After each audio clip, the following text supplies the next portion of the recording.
नमस्कार, मैं हूं संजय शर्मा। आप देख रहे हैं 4 PM महाराष्ट्र। ईरान ने किस तरह अमेरिका की हालत खराब करी है। नेतन्याहू बंकर बंकर छुपे घूम रहे हैं।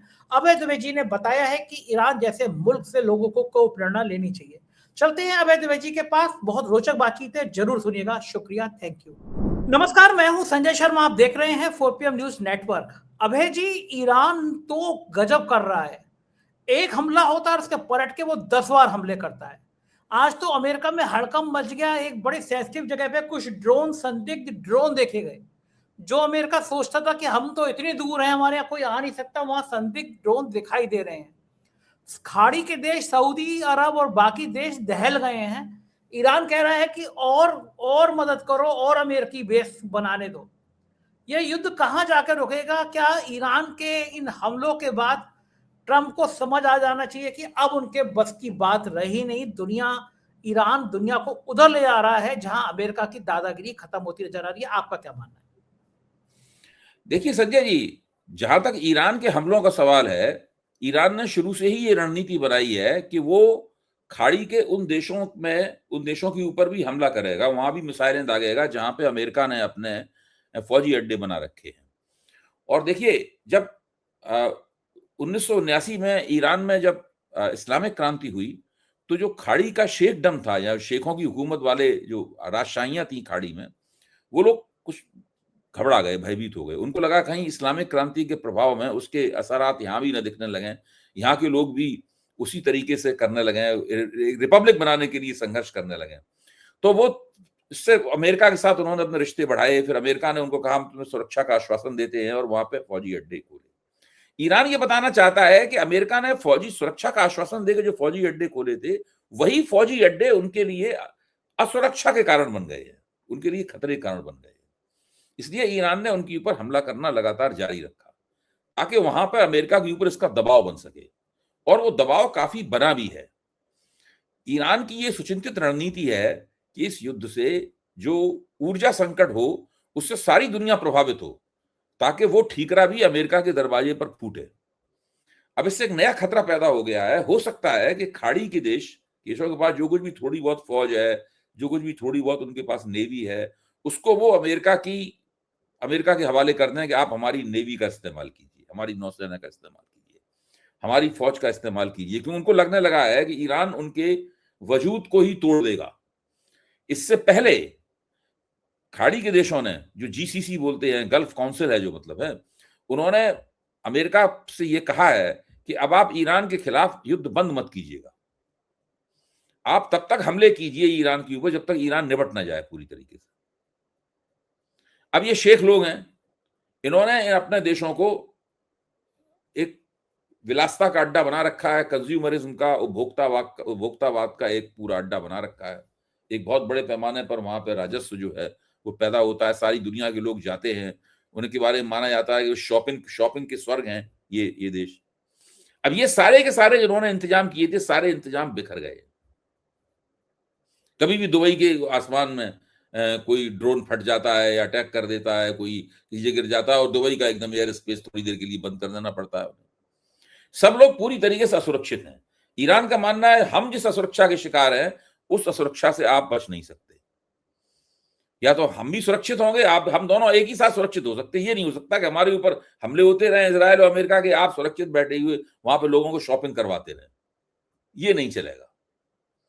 तो ये स्थिति है। अब देखिए पानी किधर मरेगा, अंततः अमेरिका के ऊपर कैसे दबाव पैदा होगा।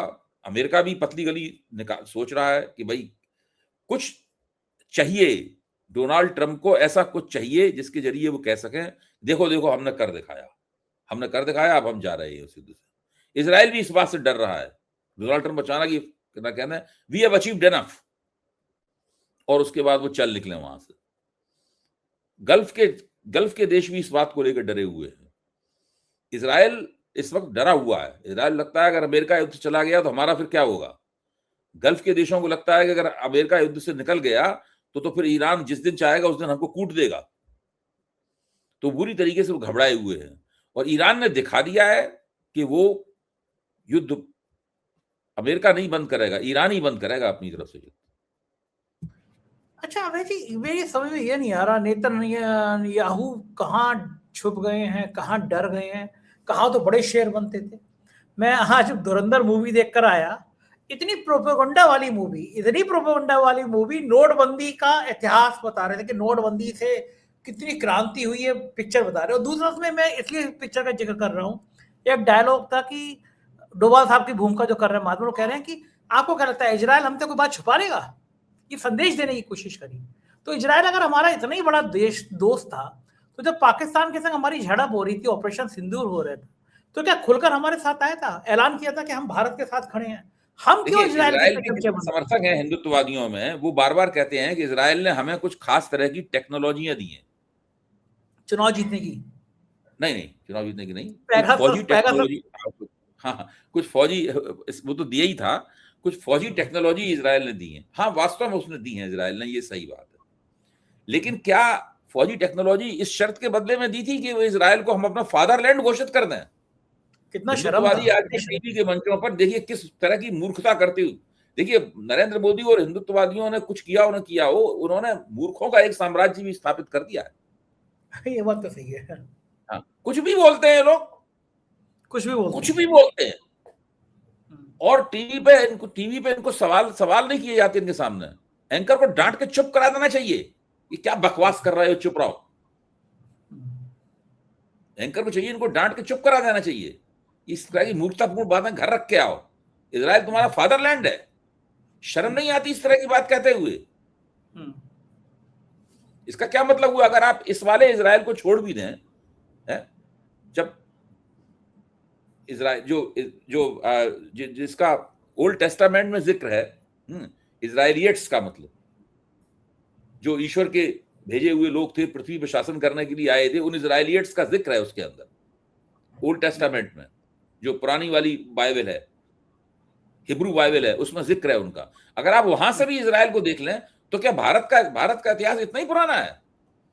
भारत का इतिहास केवल 3, क्योंकि जो न्यू टेस्टामेंट है और पुरानी टेस्टामेंट के बीच 1200 साल का फर्क है। अगर आप 2026 में 1200 साल और जोड़ लें तो कितना हुआ? 3800 साल हुए। तो भारत का इतिहास केवल 3800 साल पुराना है, जो इजराइल इनका फादरलैंड हो गया। आप सोचो, बहुत ही शर्मनाक है। कैसी बात करते? कितनी दुनिया में मजाक उड़ी है, जैसे लोग पूरी दुनिया में मजाक उड़ा रहे हैं कि भारत के पिताजी हो गए वो इजराइल। मतलब कहाँ से एक ऐसा डरपोक देश जिसकी ईरान ने हवा खराब कर दी, जिसका मुखिया बंकरों में छुपा फिर रहा है, शक्ल नहीं आ रहा, वो हमारा फादरलैंड हो जाएगा। इन्हें मतलब नहीं, इन्हें कुछ ये लोग तो अपनी विचारधारात्मक गोटी लाल करने के लिए कोई भी उल्टी सीधी बात बोलते हैं, और चूंकि उनको झियोड़ा नहीं आता, इनको गिरेबान में मुंह डालकर देखने पर मजबूर नहीं किया जाता, इसलिए ये लोग बोलते रहते हैं। इनका वक्त है, इनके पास सत्ता है, जो भी उल्टी सीधी बात बोलना चाहें बोलें। अब तो ट्रंप ने भी बता दिया। ट्रंप कैसे खुलेआम कह देता है कि भाई मैं मोदी जी का पॉलिटिकल कैरियर 24 घंटे में बर्बाद कर सकता हूं, करूंगा नहीं। एप्स्टीन फाइल के बाद नाम आने से इसका जवाब नहीं देते कि ट्रंप ने ये बात क्यों कही। एक भी व्यक्ति, बीजेपी आरएसएस जुड़ा हुए व्यक्ति ने आज तक इस बात के बारे में नहीं कहा कि ट्रंप ने ये बात क्यों कही। ये नहीं कहा कहते इस बात। जानते उसमें क्या बोलते हैं कि वो मोदी जी और भारत का विदेश मंत्रालय स्ट्रेटेजिकली, रणनीतिक रूप से ट्रंप से निपट रहा है।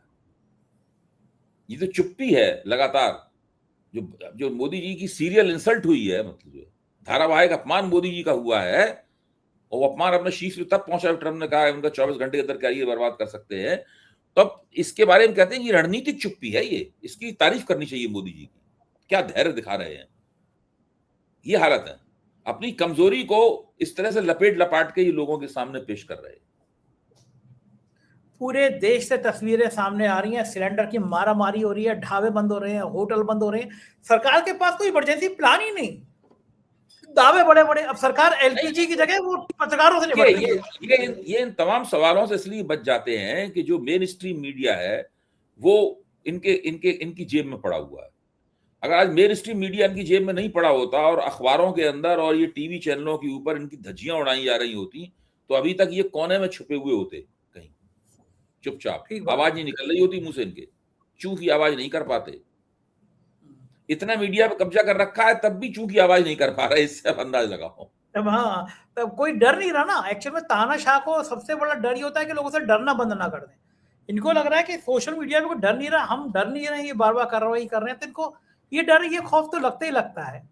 खैर हम लोगों को भी समझना चाहिए कि दुनिया में इतिहास उन्हीं का लिखा जाता है, जो बहादुरी के संग तानाशाहों का सामना करते हैं। ये संघर्ष आप तो करना सब ही पड़ेगा। संघर्ष करना ही पड़ेगा। बहुत-बहुत शुक्रिया अभय जी, आप जैसे लोगों को सुन के और हिम्मत आ जाती है कि सरकार और कुछ करना चाहे, कुछ भी करती रहे, कोई फ़र्क नहीं पड़ता। Thank you sir, thank you. ये थे अभय द्विवेदी जी, पूरी बातचीत आप सुन रहे थे। जाहिर है युद्ध किसी के पक्ष में नहीं होता, लेकिन बहादुरी का इतिहास हमेशा याद रखा जाता है। जिस तरह ईरान बहादुरी के साथ लड़ रहा है, उसने पूरी दुनिया को एक नया संदेश दे दिया कि देश के लिए कुर्बान होना किसे कहते हैं। मुझको यकीन है ये बातचीत आपको पसंद आई होगी। चैनल को सब्सक्राइब जरूर कीजिएगा।